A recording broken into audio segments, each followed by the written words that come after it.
Sveiki visi, sveikinuosi aš Ieva, mūsų naujajame Ainau projekte Tapti, ne tik būti.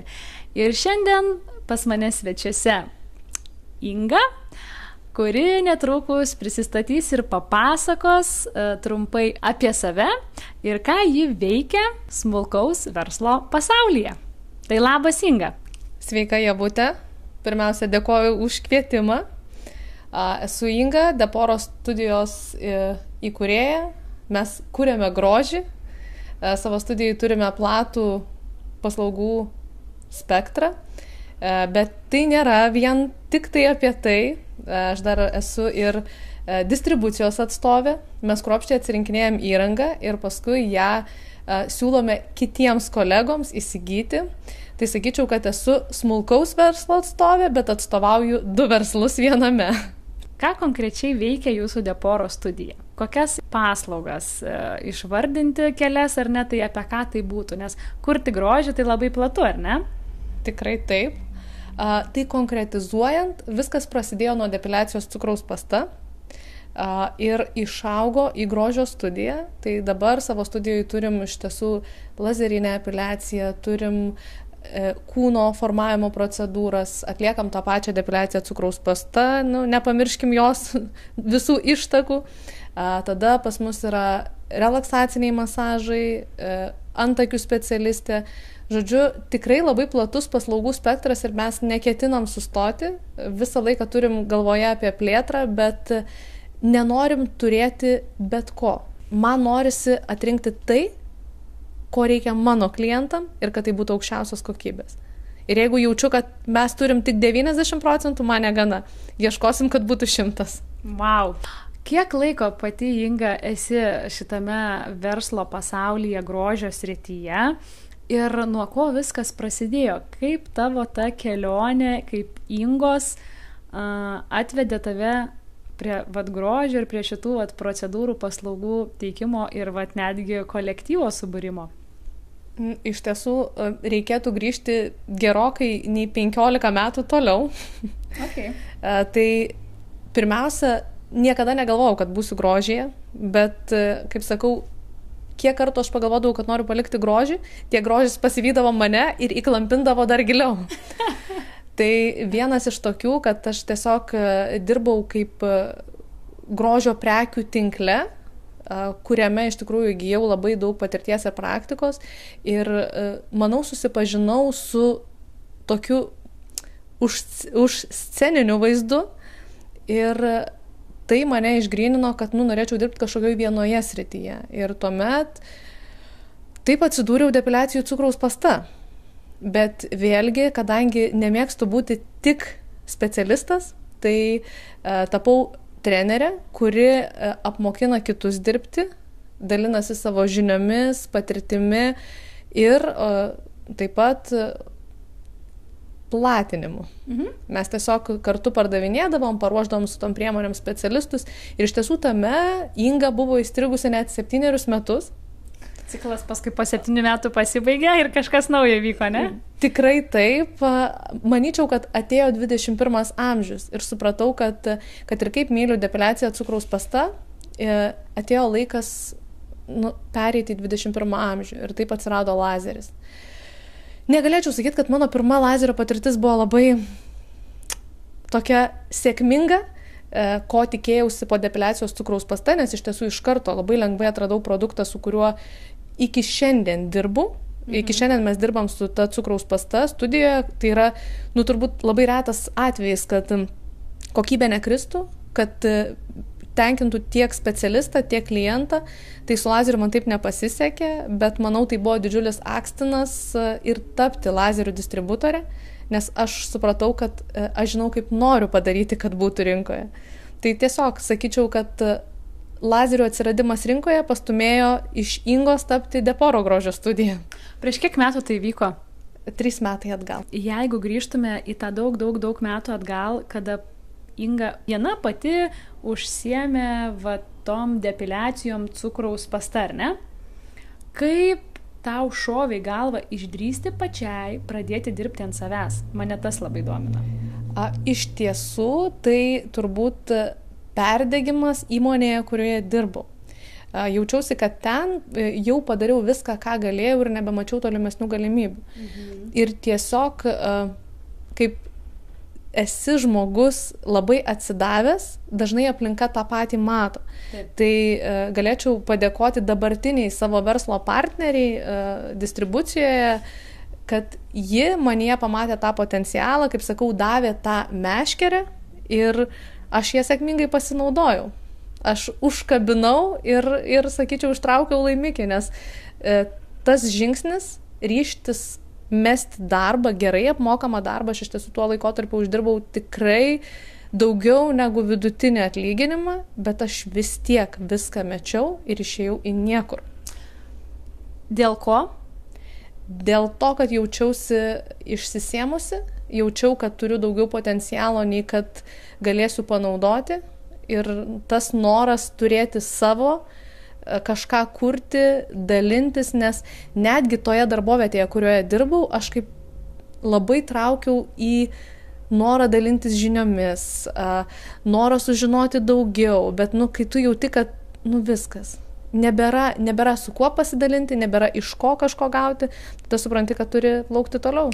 Jo, tie augimo etapai vis tiek turi vykti pas to žmonės, kurie yra veržlus. Išėjimas iš komforto zonos tai yra malonumas, o ne kažkokia tai baimė, ar ne? Vienareikšmiškai. Aš dabar jau priemu save, kad turbūt tai niekada nesibaigs, kad aš nuolatos kelsiu savo iššūkius, nors netgi prieš keliarius metus aš visą laiką sakydavau, viskas, dabar šitą projektą padarau ir sustoju ir dabar jau čia dirbsiu mažiau, darysiu mažiau ir mano aplinkoje žmonės sako, Inga, nustok meluoti savo. Tu nesustosi, tu važiuosi, tu kursi ir tu ieškosi tų galimybių. Ir kada priemi save, iš tikrųjų pasidaro daug lengviau ir paprasčiau. Koks tavo vaidmuo Deporo šiandien? Norėčiau atsakyti, kad esu tiesiog direktorė, kuri nieko neveikia, tik tai geria kavą ir visiems vadovauja, bet iš tiesų mes esame auganti įmonė. Ir aš esu viskas viename. Kai reikia, aš esu valytoja, kai reikia, aš esu buhalterė, kai reikia, aš priemu kaip vadovo sprendimus, bet jeigu be juoko, tai iš tiesų aš šiai dienai vis dar atlikinėjau procedūras, bet tikrai ne dėl to, kad neturėčiau kam to patikėti, bet tiesiog aš jaučiu, kad man vis dar to reikia. Man reikia ryšio su žmonėmis, kad jie yra tas kanalas, per kurį aš išsigryninu, ko mūsų studijoje reikia. Ir jeigu manęs tame nebus, kol kas aš neįsivaizduoju, kaip mes žinosim, ko jiems reikia ir ką atvežti. Labai, manau, toksai teisingas vadovo požiūris. Ir manau, kad tau kaip direktoriai sėdėti ne tavo prigimčiai. Pagal tai, kiek aš tave pažįstu ir matau, ir tavo pasakymus, kad tu vis ieškai naujų iššūkių, kadangi tokia pas tave niša yra tokių dvejopų nuomonių. Vieni sako apie tai, kad technologijos čia su tais lazeriais, čia tiem žmonėm gadina odą, kelia pavojų, susirgti onkologiniam lygom netgi. Ir kita pusė sako, wow, kaip fainiai, pagaliau 21 amžius. Galima technologijų dėka saugiai save prižiūrėti, skirti laiko daug mažiau ir panašiai. Ir tai liečia ne tik moteris, tai liečia ir vyrus, sakykime, taip plačiai, ar ne, visus žmonės. Ir klausimas tavęs truputėlį grįžtant atgal, kaip reagavo tavo artima aplinka, namiškiai, artimieji draugai, kai tu nusprendė jau pradėti dirbti su lazeriais? Su lazeriais tai galbūt jau nebesulaukiau tokios kritikos, priešingai tai buvo labai didelis palaikymas, dėl to, kad visi sakė, jau seniai tau reikia šito šuolio, bet, žinok, įdomesnė istorija yra, kuomet aš pasakiau, kad aš darysiu depiliacijas, nes kuomet tu turi gerą atlyginimą, kaip yra pripratę mūsų, tėvai, seneliai gyventi ar ne, jeigu jau turi patogiai, tai ir būk tam patogume. Tai aš prisimenu tikrai, kad ar tu išprotėjai, kam tau to reikia, kur tu rasi geriau, cukraus, kas tas cukraus, taigi jį tik į kavą gali dėti. Tai iš tiesų man teko eiti prieš tokią srovę, kad aš to imčiausi, kad palyginimui tai buvo litai tais laikais ir, pavyzdžiui, parduoti cukraus pastą kainuodavo 150 litų 1 kilogramas. Tai vat, pamėgink įsivaizduoti savo šeimos reakciją, kai tu sakai, kad dabar aš eisiu prekiauti cukraus pasta, kilogramas 150 litų. Tiesiog galvoja, kad kažkas čia tave į sektą įtraukė, ar dar kažkas atsitiko. Tai, žinok, jau apie lazerius jau šeima kitaip priėmė, nes jau galvoja, jeigu sugebėjo su cukraus pasta, tai lazeriai jai čia yra vieni jokai. Jo, taip ir norėjau sakyti, jau kai žinojo, kur įbridai ir pamatė, kad nenuskendai. Taip, tai cukruje. Sako, jo, jeigu cukrų nenuskendai, tai gal technologijos dar žinai, dar labiau pakels. Dar viena tema – baimės. Baimės suklysti, baimės, kad nepasiseks, baimės, kad ką kiti pagalvos. Mus stebi žmonės, tie, kurie nori pradėti dirbti savarankiškai, bet nedrįsta, tie, kurie jau dirba, yra solo arba smulkus verslai ir jie nuolatos gyvena galimai baimėje, kad kažkas jų laukia ir kad kažkas bus blogai. Kaip tu gyveni baimių temoje, turėdama savo verslą, galvodama apie tai, ar turėsiu rytoj klientų, galbūt dabar nukrito pardavimo pajamos kažkurį tai mėnesį. Kaip visa ta tema yra pas tave, kaip tu ir paskui tvarkaisi, jeigu išlenda tie siaubai baubai? Iš tiesų, Ievut, aš pasakysiu, kad aš neleidžiu baimiai ateiti. Aš nebijau suklysti ir kadangi aš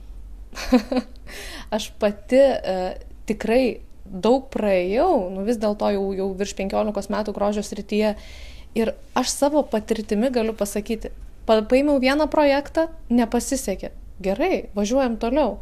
Vadinasi, jis nėra apie mane, nėra man ir nėra mano klientams. Ir čia yra tik tai pamoka. Kiekviena nesėkmė mane augina. Ir aš kiekvienam palinkėčiau, kad nebijokit bandyti, nes tai iš tiesų kitaip nesužinosit. Tik tai per klaidas, per kažkokias patirtis ir niekas taip neužaugina kaip negatyvios patirtys. Vienareikšmiškai. Atradimai, ar ne? Eksperimentuoji, tyrinėji, ieškai ir atsirenki, kas yra tinkama tau, tavo klientui. Labai smagu. Ir aš pati išsinešiu iš mūsų pokalbio, kad net neįsileisti tos baimės. Net neįsileisti. Jeigu nepasisekė, vadinasi, tai nėra tavo. Iš tiesų, mano pirmas lazeris nebuvo toks, kokį aš įsivaizduoju, kad perku. Ir aš įsivaizduoju, galbūt kitas žmogus, kuris įsileistų baimę, jis sakytų, išleidau pinigus, man nereikėjo. Taip visi ir sakė, kad šitokia pinigų suma, o aš jau priėmiau kaip tokį, kad gerai, brangi pamoka. Jo, susimokėjau. Susimokėjau, bet aš dabar važiuoju į pasaulinės parodas, susirandu tiesioginius gamintojus ir aš atvešiu geriausią. Aš taip atiduosiu skolą savo klientam, kad suklydau, bet suklydau, tai tiesiog, kaip sakau, apgauta buvau iš naivumo, iš patiklumo ir galvoju, vadinasi, man reikia ne antrinių žmonių, man reikia rasti tiesiogiai tuos, kurie gamina ir patikėk, buvo net tokių atvejų, kad mes nuskridom į Italiją, praleidom 2 dienas dideliuose treninguose ir mes pasakėm, mes jumis nepatikėjom. Nurašai nuostolius ir važiuoju toliau. Ir šiai dienai aš labai džiaugiuosi, kad mes tikrai esam lazerių pasaulyje atradę tai, kas, manau, greitų laikų užims visą rinką ir aš žinosiu, kad tik dėka tos klaidos, tos skaudžios pamokos, aš turiu tai, ką turiu šiandien. Tai nebijokit klysti. Gal net galėtume nevadinti tai klaida, ar ne? Tai galėtume pavadinti kažkokiu tai eksperimentų, bandymų, ieškojimų, pamoka, ar ne? Nes labai baisiai ta klaida skamba, kad aš padariau klaidą, dabar ją atitaisyti turiu. Toksai, žinai, jeigu prieš save. Taip, iš tiesų, tai turbūt nėra nei vieno verslo, kuris taip atėjo, gavo planą iš aukščiau, o kita vertus, ar būtų įdomu? Jeigu tu gautum planą. absoliučiai ne. Aš tai kartais pagalvoju. Bet matai, gal ir buvo esmė, kad aš su cukraus pasta tai pataikiau neieškodama. Tiesiai 10. Į 10. Ir tada aš, kadangi aš pati visą laiką einu atvirą širdimi į žmonės, aš nesitikėjau, kad nu, vat gali taip. Uždarą širdį rasti. Aha, ir kur negali prisibelst. Ir, nes aš visą laiką pati vedžiau mokymus ir šiai dienai vis dar vedu. Ir aš kaip sakau, aš niekada neatstumsiu savo mokinio, net jeigu jis į mane kreipsis ten po 5 metų. Jis sakys, Inga, aš noriu vat sužinoti tą ir tą, prašau. Nes nu, mes vienas su kitu dalindamėsi, tik tai taip mes galim užaugti. Nes aš jiem ir sakau, nėra kvailų klausimų. Taip. Jūsų klausimai augina mane. Jeigu aš nežinau, aš sužinosiu. Jo, būtent. Tai ir pas mane agentūroje, I know, su projektais dirbame, visada akcentuoju irgi savo kolektyvui, nežinot, pasakykit klientui, kad aš nežinau, bet aš išsiaiškinsiu ir netrukus jums pranešiu, netrukus jūs informuosiu, kokia ta naujausia, aktualiausia redakcija, informacija būtent apie tą programą, apie tą kažkokį finansavimą, paramą ir panašiai. Tai nėra nieko blogo ir tu visos informacijos pasaulio nežinosi ir visų atnaujinimų, bet va ta baimė kartais pasakyti prieš žmogų, kad aš nežinau, tai yra taip sunku. Tai vat su šitu žmogui turbūt reikėtų tvarkytis, nesiekti tobulumo. Nėra tobulų žmonių, nėra tobulų sprendimų, greičiausiai nėra tobulų aparatų ir nu, galbūt kažkada, bet tik tai ne šiom dienom. Ir manau, kad pamokos, klaidos, jos neturėtų būti užspaudžiamos kažkokių baimių. Bandyk, daryk, siek, nepavyks, ne tavo.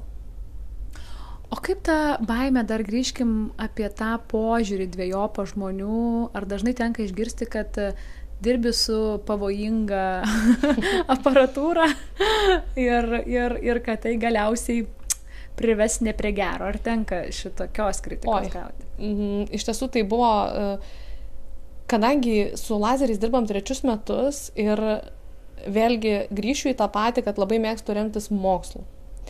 Ir niekada nepasikliauju portalų antraštėmis, kurios skelbia lazeris sukels vėžį. Aš visą laiką žmogui sakau, yra publikacijos ir aš suprantu, kad ne klientas turėtų publikacijas skaityti ir mokslinius straipsnius ir disertacijas, bet specialistas, kuris dirba su tuo. Ir jeigu žmogus tik tai įsigyja prietaisą ir nori, kaip sakau, na, taip gal negražiai išsireiškiant, bukai atlikti veiksmą, tada nereikėtų rinktis tokio specialisto, bet aš pati tikrai prieš įsigyjant, nes, pirmiausia, aš ir savo tą procedūrą darysiuos, tai, aš turiu būti tikra, kad tai nesibaigs liga. Tai lazeriai nesukelia vėžio, tai yra nano banga, kuri fokusuoja tik tai melaniną, pigmentą, ji nekeliauja kažkur giliau, kur yra kraujotaka, neturi jokios įtakos, nes, taip yra fokusuota pati banga.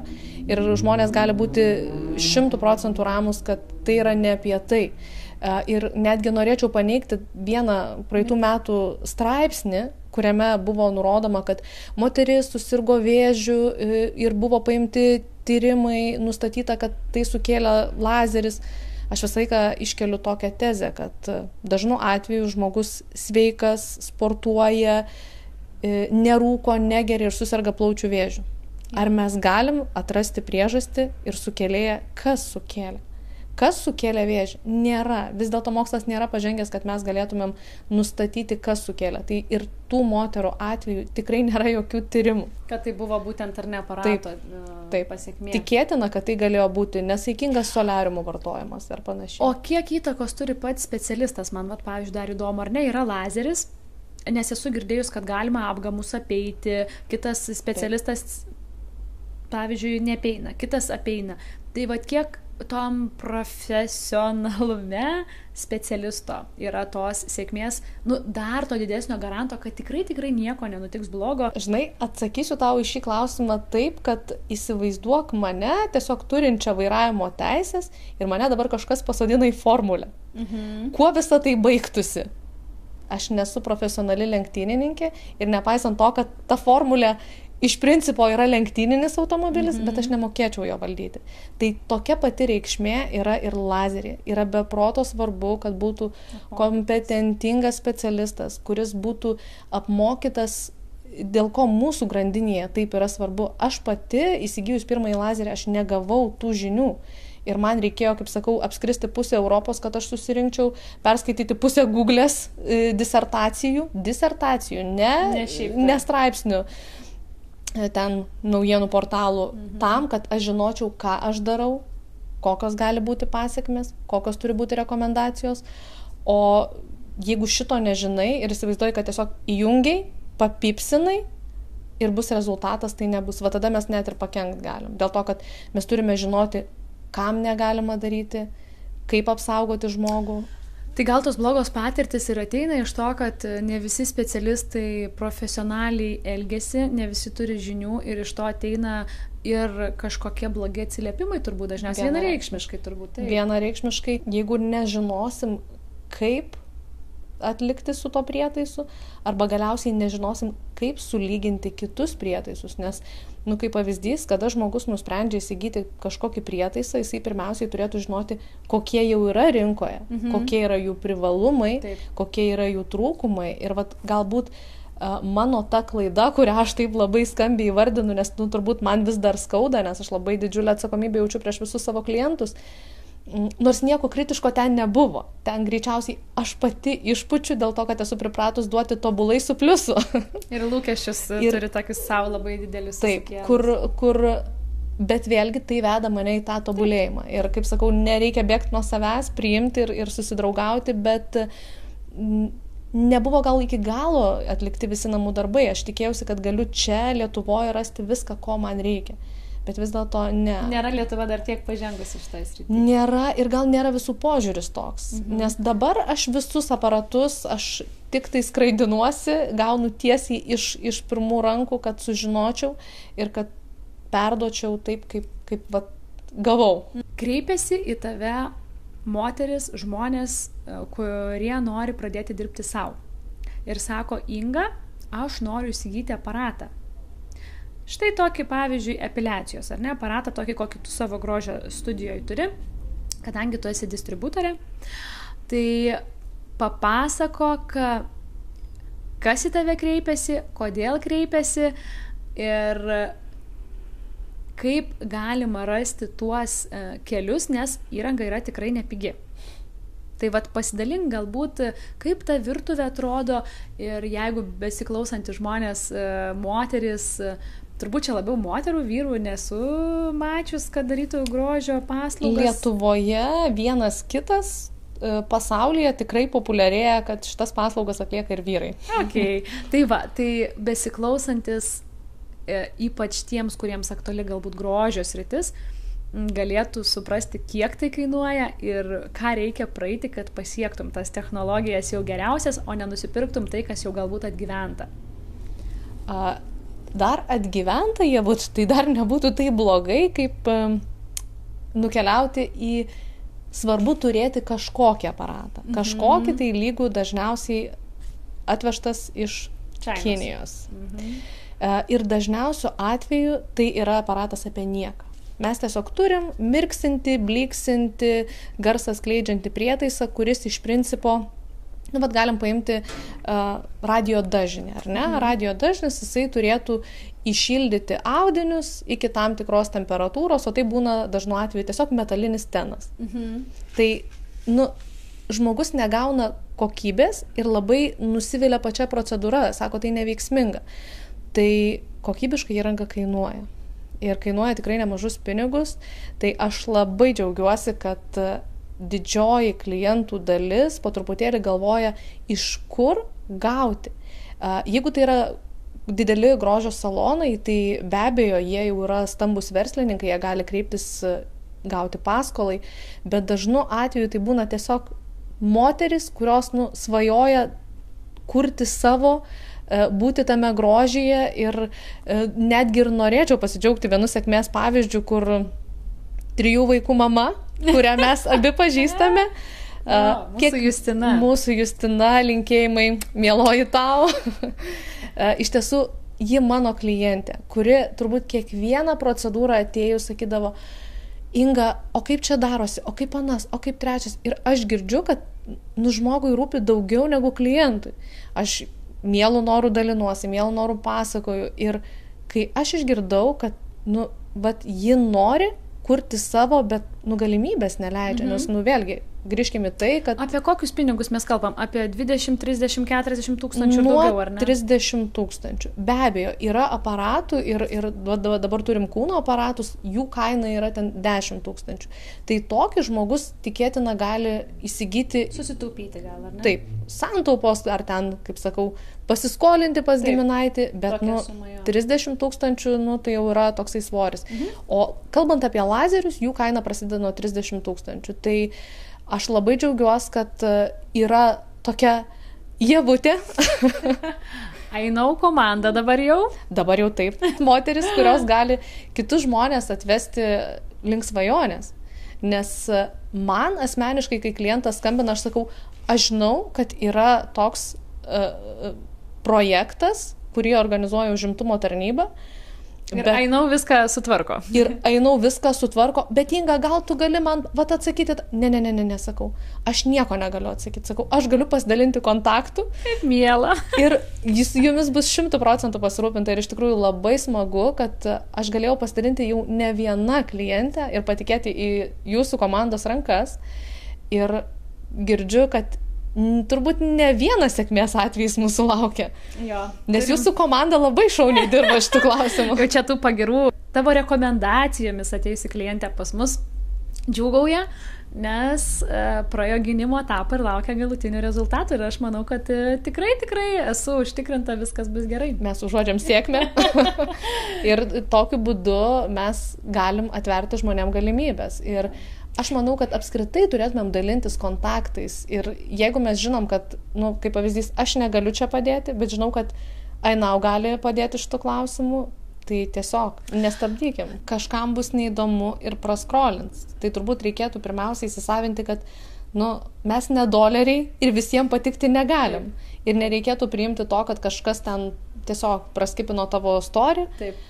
O kažkas gal tikrai išsinešė kažkokią svarbę žinutę savo. Būtent, labai teisingai ir Marija Mei, kadangi mano viešas kalbėjimas yra mano aistra, malonumas, scena, dar vienas mano gyvenimo entuziazmas, tai Marija Mei yra pasakius irgi per mokymus. Yra 3 žmonių kategorijos. Viena, kuri ateis ir bus nusivylusi, sakys, nepatiko man čia tas pranešimas. Kita, neutrali, sakys, toksai, atėjau, pabuvau, o trečia tavim žavėsis, mėgausis, ant rankų nešios, girs, sakys, noriu dar. Tai va taip yra su mūsų visuomenė, tai yra labai normalu. Ir kai tu tą informaciją žinai, tau yra ramiau, netgi ramu, ir tada tu supranti, kad aš nebebijau, aš dalinuosi, o paleidžiu tai, kas man atrodo, kad eina iš vidaus, iš širdies, kaip sakai, atvira širdim ir keliauju toliau per dienas, negalvodama, ką aš ten pasakiau, kaip aš ten pasakiau, ar nesulaukiau širdučių. Ar tikrai pasakiau, nusikalbėjau, kažką netai pasakiau. Iš tiesų, aš kai tik tai pradėjau daryti storius, tai tikrai man būdavo, kad aš 10 kartų perfilmuoju vieną storį, nes tai toks žodis netoks, tai anoks žodis netoks. O dabar aš tiesiog kalbu, nes aš galvoju, juk ir kalbėdama natūraliai su žmogum, nors ten visą laiką suformuluoji tą sakinį ten... Palaukit, atsiprašau, ne taip pasakiau. Išeikit, ateikit iš naujo į kabinetą, aš iš naujo pradėsiu. Aš iš naujo jūs pasitiksiu. Tai ne, labai geras požiūris, kad tiesiog atsipalaiduoti, vieniem patiksim, kitiem ne. Pats karščiausias, tradicija tapęs klausimas Ainau apie tai, iš kur semiesi kiekvieną rytą motyvacijos keltis ir kai tu tos motyvacijos nerandi, kokių veiksmų ėmiesi? Žinok, Ievutė, turbūt nėra ryto, kad aš nebūčiau motyvuota. Fantastika, vau, nuostabu. Taip, tikrai nenoriu palaimintas žmogus.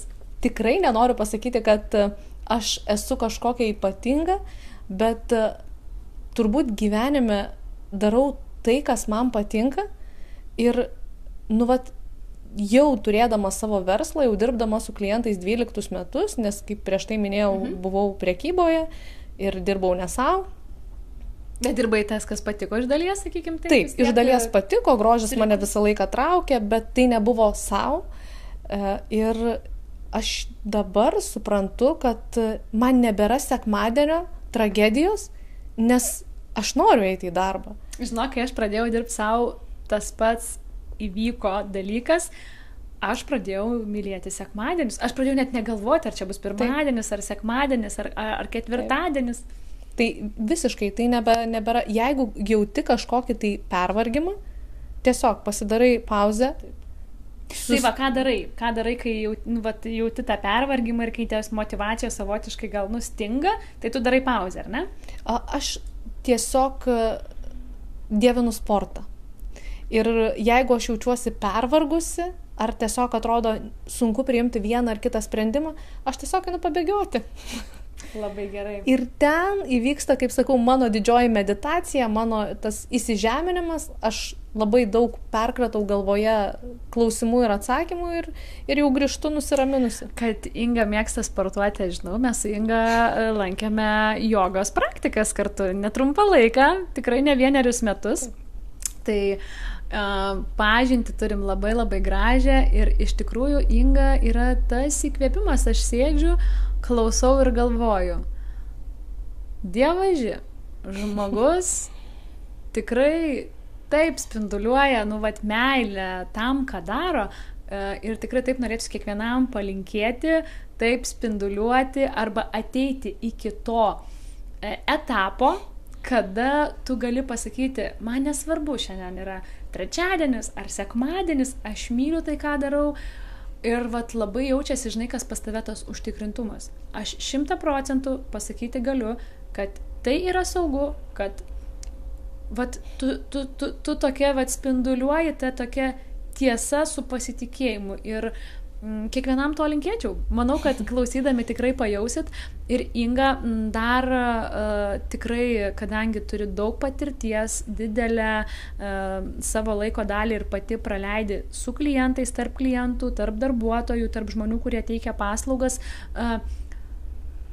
Ką norėtum palinkėti besiklausantiems, į ką atkreipti dėmesį, į kokius 3 pagrindinius dalykus tiems, kurie nori pradėti savo dirbti, bet nedrįsta.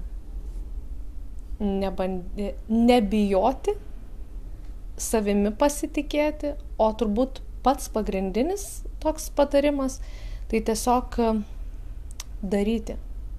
Nes veiksmo, ne? Tik tai darymas mus atveda į kažką, nes labai dažnai žmogus, kadangi daug metų vedu mokymus, tai kaip sakau, aš kartais tik atėjus mokiniui, per 1 valandą jau žinau, ar jisai dirbs ar nedirbs. Dėl to, kad tam tikra žmonių rūšis, jie ateina su išankstiniu nusistatymu. Kad, aš atėjau, jeigu man nepavyks, ir aš galvoju, pala, čia yra jau programavimas. Tu jau kuri planą B. Jeigu man nepavyks, tai tada aš ten eisiu dirbti į parduotuvę. Todėl Inga sakė, kad ji net neprisileidžia baimės į savo galvą. Tikrai taip, nes jeigu mes leisim savo sąmoniai kurti scenarijus, kad aš dabar einu dirbti į parduotuvę, tai kaip mūsų širdis ir mūsų protas ves mus į tą svajonę. Nes aš turiu planą B, aš būsiu pardavėja. Tai, aišku, kad planą B jums protas, ar ne? Nes jam tai bus patogiau, nes tu pati projektuoji. Tu pati projektuoji, kad, planas B yra lengviau, tai aš į ten suksiu. O aš vis laiką sakau, pala. Mes susirinkom, mes čia esam 1 valandą, o jūs jau kuriat planus B. Liekam čia, dirbam ir tiesiog, jums trūksta motyvacijos, paskambinkit man, parašykit man. Aš jūs užvesiu ant kelio, nes mano misija yra dalintis. Man yra labai labai gera. Ir, pavyzdžiui, dažnai manęs klausia, sako, Inga, ar tu nebijai savo, taip kepti konkurentus? Ir aš sakau, čia ne konkurentai, tai yra kolegos. Labai mėgstu pajuokauti, kad, sakau, fiziškai aš galiu per mėnesį aptarnauti 1 9 aukštį. kiek Kaune 9 aukščių? Tai jo, ir kitas dalykas visa Lietuva. Pavyzdžiui, dabar, kur sėkmingai finansuotas buvo projektas Justinos, ji yra Panevėžy. Ir Panevėžy nėra nei vieno tokio aparato, kurį įsigijo jį iš tavęs. Tai yra wow. Tai... Taip. Ir tu neįsivaizduoji, būtent kaip džiaugiasi mano širdis, kad Panevėžyje yra dalelė mano žinių, jinai keliauja pas panevėžiečius ir mes taip kartu sukuriam bendruomenę. Ir matai, kas dar labai svarbu, kad tai yra profesionalios žinios, kurias tu esi atrinkus, išsimokslinus ir tu profesionaliai apmokai kitas. Tai va, čia yra labai didelė vertė, nes kaip ir sakai, rinkoje yra visokių, yra nusiperka aparatą iš Kinijos, aišku, jo tada vertė turbūt nebe 30 000, bet dvigubai kaip minimum mažesnė turbūt, ar ne? 5 gubai? Jo, 5 gubai, tai ką tu gali sukurti tokią vertę ir aišku, tada turbūt ir žinių negauni, nes tau kiniškai turbūt neišverčia į anglų kalbą arba neatsiunčia video ten mokymų, žinai, kelių savaičių trukmės ir parodo, žinai, kaip ten tau su tuo aparatu elgtis ir ko vengti. Liūdna jie būtent, nes labai daug yra atstovaujančių Kinijos brandus lietuvių. Tai tu jautiesi saugus eidamas, nes tu įsivaizduoji, kad tie žmonės galbūt gavo žinias ir tu patiki jiems savo santaupas. Tai tada dar labai viena gera tema išeina besiklausantiems. Patarimas ir tiems žmonėms, nes ne tik moteris depiliuojasi, kaip atsirinkti gerą specialistą. Kaip klientui atsirinkti, tai man visą laiką rezonuoja specialistai, kur aš galiu klausti ir jie nerodo jokio susierzinimo. Jeigu aš keliu klausimus, kad o kas bus taip, kad aš pamatysiu rezultatą, kas bus jeigu, ir jeigu man atsako visus šitus klausimus ir mane nuramina, tai tikėtina, kad tas žmogus nusimano. Tai reiškia, klientas neturi bijoti specialisto klausti, tikrai kas taip. Jo viduje neramina. Tikrai taip, jisai gali klausti, su kokiu prietaisu dirbat, kaip jūs jį atradot, iš kur nusipirkot, kodėl jūs jį pasirinkot. Ir nes man atrodo, tai yra svarbus klausimai, kad žinoti, kad aš neinu pas kažką, kas galimai pats nežino, iš kur įsigijo. Taip, kad saugu bus, ar ne? Užakcentuoti tiems, kurie klauso, kurie nori pradėti, bet kurie nedrįsta, arba kurie jau daro, bet galvoja, kad galbūt ne savo keliu eina, galbūt yra daug dvejonių, kurios stabdo. Kokie patarimai pagrindiniai iš tavo perspektyvos? Jeigu žmogus jaučia, kad tai nėra jo kelias, tai tikrai rekomenduočiau sustoti, atsitraukti ir pergalvoti, nes tikrai esu savo kelyje sutikusi žmonės, kurie net ten yra, bet tiesiog bijo pokyčio, tai netęskit. Bet jeigu jaučiat širdim, kad norit, kad tai yra jūsų ir tik dėl kažkokių priežasčių nežinot. Dėl nežinojimo, pavyzdžiui, nes tai yra normalu, ar ne? Taip. Tai tiesiog ieškokit tų atsakymų, nebijokit paklausti. Aplinkui yra labai daug gerų žmonių, kurie mielai pasidalins, o svarbiausia daryti. Nes tik darant dalykai pasidaro. O aš su ta gražia motyvacija norėčiau visus pakviesti į mūsų artėjančią motyvacinę verslumo konferenciją, kuri vyks jau šių metų spalio 17 dieną.